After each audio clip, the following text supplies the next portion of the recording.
क्या लगता है आपको, हर घर में बीमारियां क्यों घर कर रही हैं? ऐसा एक भी घर नहीं है जहां पे किसी को थायराइड, बीपी, हार्ट से रिलेटेड या फिर कैंसर जैसी कोई समस्या ना हो।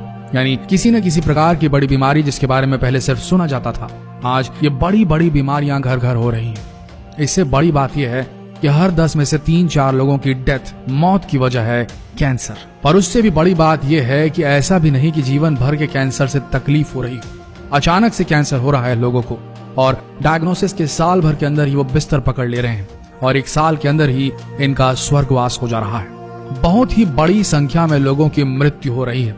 80 साल की उम्र तो बहुत कम लोग ही पार कर पा रहे हैं। ग्रामीण क्षेत्रों में तो फिर चलिए ठीक भी है, पर यह समझ लीजिए कि शहरों में 80 साल पार करना मुश्किल हो गया है। इसका कारण क्या है? कैंसर कहां से आ रहा है? ये वीडियो इसी विषय की पड़ताल करेगा, तो जितना हो सके इस वीडियो को शेयर करना ना भूलें। अगर हम कहें कि कैंसर का सबसे बड़ा कारण हमारे घरों में ही है तो शायद आप चौंक जाएंगे, पर यह एक सच्चाई है। कड़वी सही पर है सच्चाई। आप लोगों ने सुना होगा कि आजकल खाने पीने की चीजों में काफी केमिकल्स डाला जा रहा है। लोग कह रहे हैं कि सब्जियों को अच्छी तरह से धोकर ही इस्तेमाल किया जाना चाहिए। दूध में भी कई जगह केमिकल्स के ट्रेसेस मिल रहे हैं क्योंकि उन गाय भैंसों को हार्मोन्स के इंजेक्शन लगाए जा रहे हैं।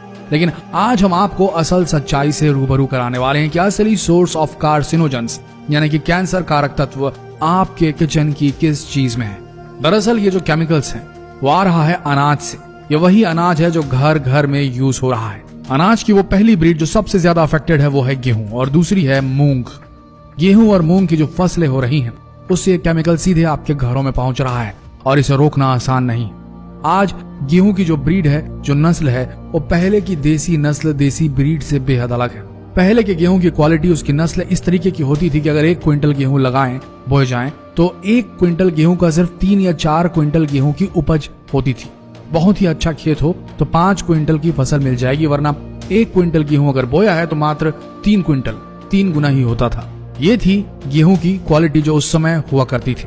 उस देसी ब्रीड के गेहूं की फसलों में केमिकल्स की उतनी जरूरत नहीं पड़ा करती थी, जिसकी वजह से उस गेहूं की न्यूट्रिशनल वैल्यू अधिक हुआ करती थी। साथ ही केमिकल्स न इस्तेमाल होने की वजह से वो गेहूं खाने में सेफ भी हुआ करते थे। लेकिन आज के समय वैज्ञानिकों ने जिस तरह से गेहूं को विकसित किया है, गेहूं की क्वालिटी ऐसी कर दी है, उसकी नस्ल ऐसी हो गई है कि आप 1 क्विंटल गेहूं अगर बोते हैं तो 20 से 30 क्विंटल तक की फसल ले सकते हैं। मतलब 1 क्विंटल गेहूं का बीज 30 क्विंटल यानी कि 20 से 30 गुना होने लगा है। जो 3 गुना होता था वो 30 गुना हो रहा है। सोच कर देखिए, यहाँ फसल तो अच्छी मिल रही है, पर चूंकि फसल ज्यादा लेनी है तो ऐसे में गेहूं की पैदावार ज्यादा हो, इसलिए इसमें केमिकल्स डालने बहुत जरूरी हो जाते हैं, जैसे यूरिया, डीएपी, साथ ही तेज कीटनाशक पेस्टिसाइड्स की भी जरूरत पड़ती है। अगर किसान इनका यूज नहीं करेंगे तो गेहूं की पैदावार नहीं होगी। यूरिया अगर आप नहीं डालेंगे तो पैदावार नहीं मिलेगी, और इसके अलावा भी अगर डीएपी नहीं डालेंगे, अलग अलग कंपनियों के फॉर्मूले नहीं इस्तेमाल करेंगे, तो आपको पैदावार मिलेगी ही नहीं। गेहूं की क्वालिटी ऐसी हो चुकी है जो खाने में स्वादिष्ट भी नहीं रही और साथ में तेज केमिकल का इस्तेमाल भी इन्हें उगाने में करना पड़ता है, जो इन्हें बेहद खतरनाक और कैंसर कारक बना रहा है। क्योंकि बगैर केमिकल डाले गेहूं होगा ही नहीं, और जो भी जहर डाले जा रहे हैं, केमिकल डाले जा रहे हैं, गेहूं पकने के बाद, कटने के बाद उसको उसमें से नहीं निकाला जा सकता। वो रोटी के रूप में जब आप गेहूं पिसवाते हैं या उसे रोटी बनाकर आप खाते हैं, वो केमिकल नहीं जाएगा, वो सीधे आपके शरीर में जाता है। वही केमिकल है जो आपके शरीर की सारी कार्य प्रणाली को धीरे धीरे बर्बाद कर रहा है और आगे चल के आपको कैंसर जैसी घातक बीमारी का शिकार बना रहा है।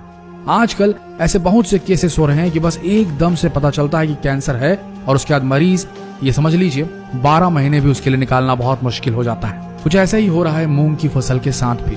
मूंग की फसल के साथ एक बड़ी समस्या है। मूंग बोते टाइम से ही इसमें इल्लियां पड़नी शुरू हो जाती हैं, अपने आप उसमें निर्मित हो जाती हैं ये, तो उन्हें मारने के लिए बेहद तेज केमिकल डाला जाना आवश्यक हो जाता है। जिस खेत में केमिकल छिड़का जाता है, अगर आप उसके बिल्कुल बाजू से गुजरें तो जो स्मेल आती है, बदबू आती है, वो इतनी तेज होती है कि आपको नाक बंद करनी पड़ जाएगी। ज्यादा देर एक्सपोज हो जाएं बिना प्रोटेक्शन के तो शायद बेहोश भी हो जाएं। ये केमिकल इतने तेज होते हैं कि एक बूंद अगर वो केमिकल कहीं गिर जाए तो समझ लीजिए कि उस जगह पे आपको अलग ही रंग बदलता मिल जाएगा। ये केमिकल इतना तेज होता है कि अगर कोई कीड़ा मकोड़ा हुआ और उसके ऊपर आप 1 बूंद केमिकल डाल देंगे तो बीच में से फट जाएगा वो कीड़ा। इतना तेज केमिकल इस्तेमाल हो रहा है, तब जाके फसल होती है, वरना मूंग की फसल होगी ही नहीं। तो ये सब चीजें हैं, केमिकल्स जो होते हैं, इनका पूरा असर निकाला नहीं जा सकता और इससे सॉइल क्वालिटी भी धीरे धीरे खराब होने लगती है। अब इन फसलों की वो वैरायटी बची ही नहीं जो बगैर केमिकल के पैदा हो सके। जमीन में उर्वरकता, फर्टिलिटी बची ही नहीं। अब सवाल ये उठता है कि क्या इन केमिकल से बचने का कोई भी रास्ता है? रास्ता है तो सही, पर प्रैक्टिकली पॉसिबल नहीं है। आज की भारतीय कृषि के परिप्रेक्ष्य में असंभव है। रास्ता यह है कि सिर्फ गोबर खाद डाली जाए, और यह मुमकिन नहीं, क्योंकि जितने बड़े पैमाने पर खेत हैं आज भारत में खेती किसानी होती है, उतने बड़े पैमाने पर गोबर होता ही नहीं। ग्रामीण क्षेत्रों में आप देखें तो जानवरों को पालना, या तो जो लोग गाय भैंस पालते हैं, बहुत कम हो चुका है। लोगों ने पालना छोड़ दिया क्योंकि उनको पालना महंगा हो गया है। महंगाई इतनी ज्यादा है कि उनके लिए भोजन की व्यवस्था करना, दवाइयों की व्यवस्था करना, ये सारी चीजें, रख रखाव काफी महंगा हो चला है, जिस वजह से गरीब किसान घर में पशु नहीं पाल सकता। इस वजह से उतना गोबर मिल ही नहीं पाता उन्हें, गोबर की खाद जिससे बनाई जा सके। गोबर खाद लेने जाएंगे तो 200 रुपए किलो से ज्यादा मिलेगी आपको, अगर आप किलो से खरीदेंगे तो। एक किसान जिसके पास 10 एकड़ ही जमीन होगी, उतना गोबर खाद कहां से लाएगा? बना ही नहीं सकता वो खुद, क्योंकि अगर करेगा तो फिर उसको इसके लिए बहुत ज्यादा पैसा देना पड़ेगा। चलिए मान लीजिए देसी फसलों की नस्लों को बचाने के लिए अगर वो ज्यादा पैसा लगा के गोबर खाद बना के गेहूं की फसल ले भी ले, तो गेहूं की खरीदी कीमत ज्यादा होनी चाहिए, जो है नहीं। अगर खरीदी कीमत में इजाफा नहीं किया गया तो किसान को लाभ होना इम्पॉसिबल है। ऐसे में किसान इतनी लागत लगाकर क्यों देसी नस्ल की फसलें उगाए? वो तो जाएगा ही हाइब्रिड नस्ल और केमिकल इस्तेमाल करने की दिशा में। अब सवाल उठता है कि इसमें कौन सहायता कर सकता है? तो आपको बता दें, इसमें सिर्फ शासन ही मदद कर सकता है, सरकार ही मदद कर सकती है। सरकार और एनजीओ को यह प्रयास करना होगा कि किसान देसी नस्ल, नॉन जेनेटिकली इंजीनियर्ड फसलों की तरफ जाए। ऐसी भारतीय फसलों की नस्ल जिन्हें न ज्यादा यूरिया की जरूरत हो, ना ही डीएपी की, और ना ही पेस्टिसाइड्स की। पर करंट व्यवस्था में ऐसा होता दिखाई तो नहीं दे रहा है। अब चारा यही बच रहा है कि ग्राहक खुद जागरूक हो, खुद जनता को जागरूक होना होगा और पता करना होगा कि कौन सी ऐसी फसलें हैं जिनमें बाय डिफॉल्ट कम केमिकल इस्तेमाल करने होते हैं। जैसे कि गेहूं की अपेक्षा चावल में, राइस में केमिकल्स की जरूरत बेहद कम होती है। फलों में अडल्टरेशन, मिलावट और ऊपरी चीजों का इस्तेमाल ना किया गया हो तो फल भी खाना सेफ है। तो आज जरूरत है हमें कि राइस का ज्यादा से ज्यादा इस्तेमाल करें और एक टाइम का भोजन जो है वो फलाहार से करें। यही एकमात्र तरीका है हाल की स्थिति में, अगर आप घातक कार्सिनोजेंस से बचना चाहते हैं। एक और रास्ता है, पर वो एक आम भारतीय हाउस होल्ड पर भारी पड़ सकता है। वो है ऑर्गेनिक खेती से उपजे अनाज, फलों का इस्तेमाल। लेकिन क्योंकि ऑर्गेनिक खेती में उपज कम होती है, जो फसल होती है, इसलिए वो महंगी हो जाती है। सही बात कहें तो आज भारतीय समाज, खुद भारत जो एक कृषि प्रधान देश माना जाता है, वो अधिक फसल के चक्कर में एक बेहद मुश्किल दौर से गुजर रहा है। एक तरफ जहां किसान खुदकुशी कर रहे हैं, तो दूसरी तरफ अधिक लालच की वजह से, अधिक पैदावार की वजह से मजबूर हैं ये किसान घातक केमिकल्स का इस्तेमाल करने के लिए।